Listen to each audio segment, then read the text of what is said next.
Segunda Crônicas, capítulo 2. Senhor,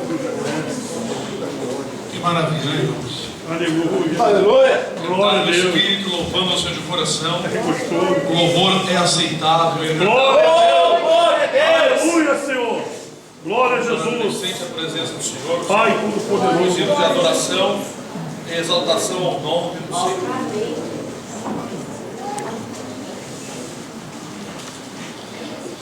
Diz assim a palavra do Senhor em 2 Crônicas, capítulo 2, versículo 1. E determinou Salomão edificar uma casa ao nome do Senhor, como também uma casa para o seu reino. E contou Salomão 70.000 homens de carga, e 80.000 que cortassem nas montanhas, e 3.600 inspetores sobre eles. E Salomão enviou a Hirão, rei de Tiro, dizendo: como usaste com Davi meu pai, e lhe mandaste cedros para edificar uma casa em que morasse, assim também usa comigo. Eis que estou para edificar uma casa ao nome do Senhor meu Deus, para lhe consagrar, para queimarem perante ele incenso aromático, e para o pão contínuo da proposição, e para os holocaustos da manhã e da tarde, nos sábados, nas luas novas e nas festividades do Senhor nosso Deus, o que é perpetuamente a obrigação de Israel. E a casa que estou para edificar há de ser grande, porque o nosso Deus é maior do que todos os deuses. Aleluia. Porém, quem teria força para lhe edificar uma casa, visto que os céus e até o céu dos céus o não podem conter? E quem sou eu que lhe edificasse casa, salvo para queimar incenso perante ele? Manda-me, pois, agora um homem sábio para trabalhar em ouro, em prata, e em bronze, e em ferro, em púrpura, em carmesim e em azul, e que saiba lavrar ao buril, juntamente com os sábios que estão comigo em Judá e em Jerusalém, os quais Davi, meu pai, preparou. Manda-me também madeira de cedros, faias e alguins do Líbano, porque bem sei eu que os teus servos sabem cortar madeira no Líbano, e eis que os meus servos estarão com os teus servos, e isso para prepararem muita madeira, porque a casa que estou para fazer há de ser grande e maravilhosa. Até aqui, vamos. Glória a Deus. Então, a palavra do Senhor, a qual tem nos chamado a atenção. Salomão foi a pessoa indicada por Deus, até antes mesmo dele saber. Aqui diz que ele determinou no seu coração fazer isso. No livro de Lamentação de Jeremias, diz assim: quem é aquele que diz, e assim acontece, sem o Senhor mandar? Eu quero ver alguém determinar algo sem ser da vontade de Deus. Como eu já vi pessoas de algumas igrejas determinar que a chuva parasse, e a chuva não parou, não obedeceu a sua voz, porque não estava da vontade do Senhor. Mas Salomão determinou no seu coração construir essa casa, porque realmente não estava no plano de Deus, e não estava no plano do Senhor Davi fazer. Davi também determinou no seu coração fazer, está determinado. E ele falou isso ao profeta Natã, e a resposta do profeta foi essa: ó Davi, faz o que está no teu coração, porque Deus é contigo. Mas aí está o engano. Não é por eu ser um santo servo temente ao Senhor, segundo o coração de Deus, que eu vou passar as ordens do Senhor, porque o que eu concordar na terra com o irmão aqui, Deus tem que aceitar. O que Davi concordou com o profeta, Deus reprovou. Mas por que Deus reprovou? Porque havia realmente mal em Davi, porque Davi era um homem de sangue. Esta foi a palavra que Deus usou. Mas hoje o Espírito Santo tem nos revelado qual era o propósito de Deus. Davi figurava Jesus Cristo. Davi figurava Jesus Cristo. Preste atenção. Davi figurava Jesus Cristo. E Salomão figurava o Espírito Santo. Não, mas Salomão pecou. Não estou falando do pecado dele, estou falando no momento da construção, o momento em que Deus deixou a mensagem da história, para nós entendermos que com a saída de Davi, Salomão substituiu para construir o templo. Vamos lá, fazer as comparações. Bom, Salomão foi o terceiro rei, né? E ele foi um rei pacífico, sábio, etc. Davi era um homem segundo o coração. Davi consultava Deus. Davi livrou Israel, como o Senhor Jesus. Davi era um homem que realmente amava o Senhor. Um tipo, um símbolo, um representante no Velho Testamento de Jesus Cristo hoje. Mas é Jesus que está construindo a igreja? Não. Vamos para outra comparação. Abraão, Isaac e Jacó. Tinha um outro personagem também no tempo de Abraão, Eliezer. Abraão então mandou este homem com outros homens que ele comandava. Eliezer era como se fosse um gerente, um capataz de uma fazenda. Abraão mandou que Eliezer fosse preparar uma noiva, buscar uma esposa, mais no meio da família, não no meio do povo, os estranhos. Olha o significado. Jesus veio salvar os seus, não foi isso? Amém. Não está escrito? Eliezer então foi salvar dentre os familiares de Abraão alguém. E lá encontrou uma mulher. E ela, curtando a história, consentiu em aceitar a proposta de casar com Isaac. Então, esse Eliezer levou ouro, bracelete, como naquela época era um costume. Levou pendentes, vestido e deu para aquela mulher, que representa a igreja. Os braceletes, os pendentes, os cordões, os vestidos representam o que o Espírito Santo tem feito com a igreja hoje. Os dons espirituais, a educação, a maneira de como o Espírito converte as pessoas. Então aquela mulher, ela tipifica, ela representa a igreja sendo preparada por Eliezer, ou pelo Espírito Santo. Amém. E depois que ela decide, se converte, aceita e recebe todo o adorno espiritual, ela é trazida pelo Espírito Santo, ou seja, pelo Eliezer. Ela no camelo, ele também, e as moças que seguiam suas pisadas. De repente, quando estavam chegando no território, lá naquele lugar do céu, que Jesus está aguardando, e ela levanta os olhos e diz: quem é aquele que veio ao nosso Senhor? Porque a igreja não conhece Jesus face a face. É verdade. Então o Espírito Santo, ou seja, o Eliezer, é só para chamar a atenção de vocês, Eliezer diz: aquele Senhor é meu Senhor, filho do meu Senhor. Dois senhores. Aleluia. Como diz o Salmo 110, disse o Senhor Ao meu Senhor, assenta-te à minha direita, até que eu ponha os teus inimigos nos cabelos dos teus pés. Oh, glória a Deus. Dois senhores, o Pai, o Eterno, e o Filho, o Senhor Jesus. Glória a Deus. Porque recebeu todo o poder no céu e na terra. Glória ao Senhor. Então, quando Eliezer, o Espírito Santo, disse: aquele é Jesus. Aleluia. Aquele é Jesus. Ela então se cobre com o véu, desce do camelo para encontrar com ele. É interessante que quem vai levar a igreja daqui para encontrar com Cristo nos ares é exatamente isso, é Eliezer. Aleluia. É ele que vai arrebatar a igreja, vai levar a igreja, ou seja, o Espírito Santo, né? Aleluia. Glória a Deus. Então Deus deixou na história, Deus deixou lá na história a mensagem, o Evangelho. Amém.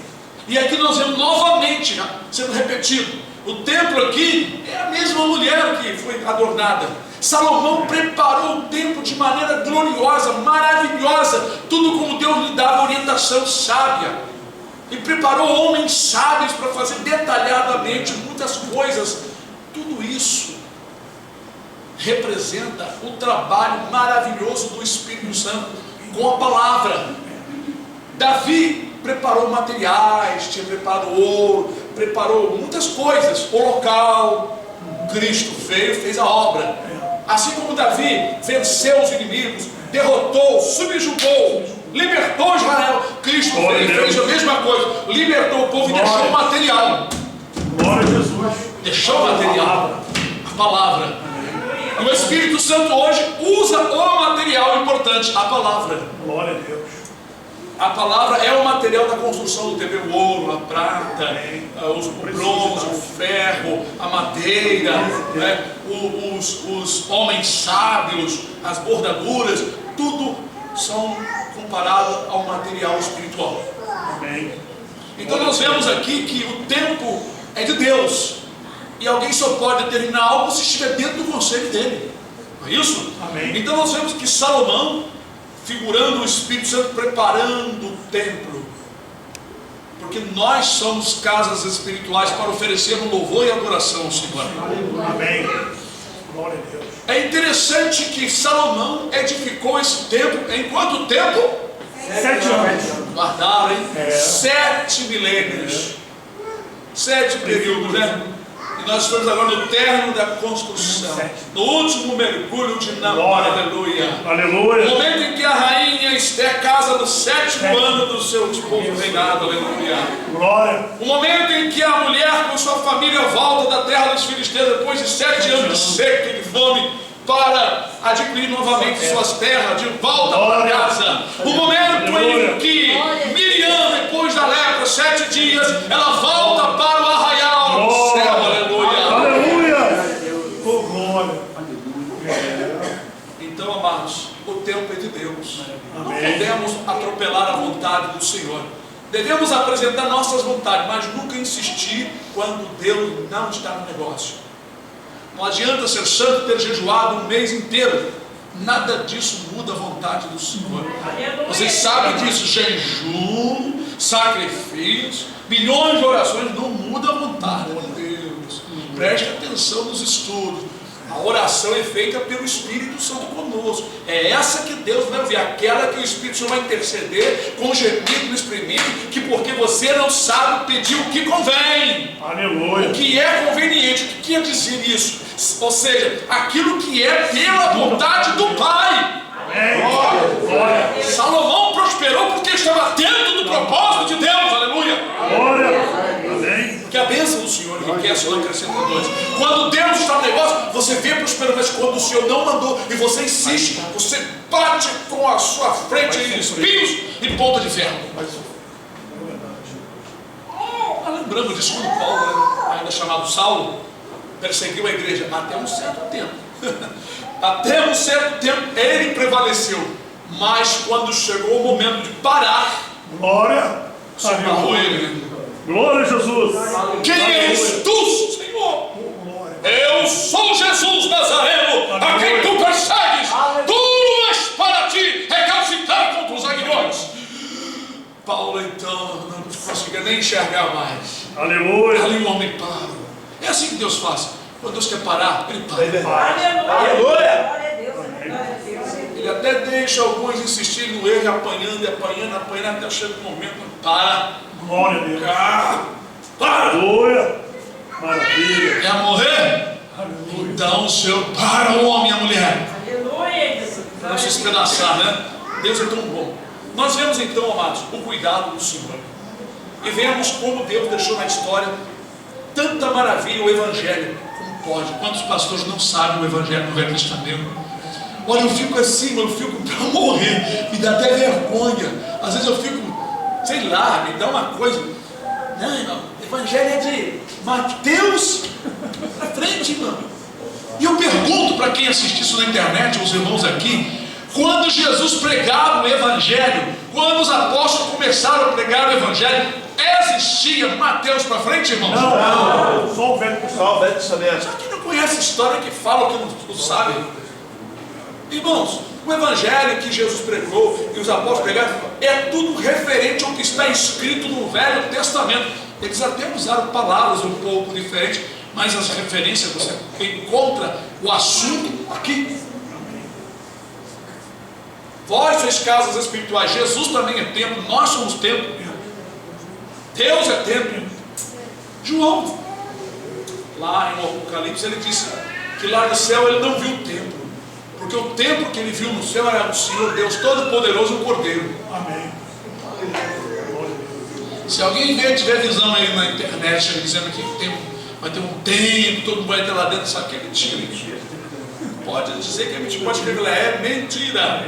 João diz que não viu o templo. Eu prefiro ficar com a revelação que Deus deu a João do que alguns profetas modernos da nossa era, Glória a Deus. da nova era. Precisamos estar atentos à palavra do Senhor. Por isso é que o Espírito Santo está construindo vocês. Agora, como é que Deus faz com os irmãos? Exatamente como O Eliezer fez com Rebeca, exatamente como Salomão fez, com as madeiras. As madeiras foram trabalhadas, o ouro foi derretido, foram preparados, né? A prata, o bronze, tudo preparado de acordo com o que Deus tinha revelado e mostrado, para servir de adorno e peças especiais dentro do templo. Assim somos nós, todos nós formamos o templo do Senhor. O templo do Senhor não é a casa, não é? Mas este templo construído pela vontade de Deus, depois reedificado novamente, ele é símbolo da igreja, começando por Israel, símbolo da igreja entre gentios e judeus. Nós somos casas espirituais. Tanto é que os apóstolos entenderam perfeitamente isso, dizendo que Jesus Cristo é a principal pedra da esquina, né? A pedra angular do ângulo. Quando se fazia as construções antigas, enormes pedras cortadas e talhadas eram colocadas perfeitamente no nível, né? Eu queria descobrir que nível que eles usavam, se não tinha borracha, né? Mas tem o nível que eles usavam, interessante, maravilhoso, material feito com pêndulo, né? Uma peça assim, interessante. Mas, irmãos, a verdade é que Deus deixou no Velho Testamento essas histórias para mostrar que a igreja seria como um templo preparado durante um período, né? Desde Adão até agora vem sendo preparado. Salomão edificou esse templo em 7 anos, exatamente o período, comparando 7 anos com 7 milênios, desde Adão até agora. São 7 períodos. E agora, nesse último período, é o momento em que acaba a construção, né? E Enoque vai ser arrebatado. Glória a Deus. Amém. Enoque, Eliezer vai levar Enoque. Alguém vai ler isso, vai escutar, vai pensar que eu não sei o que estou falando, né? Glória. Enoque, né? Representa a igreja. Eliezer é o Espírito Santo. Porque Enoque é o 7º. Está lá no livro de Judas e você pode ler em Gênesis. Ele é o 7º. Enoque andou com Deus. E Enoque era casado, viu? Enoque não era um homem que não tinha uma vida como a nossa. Ele era casado, fazia o seu trabalho, mas era um homem que buscou a Deus. Ele andou com Deus e Deus para si o tomou. Significa o quê?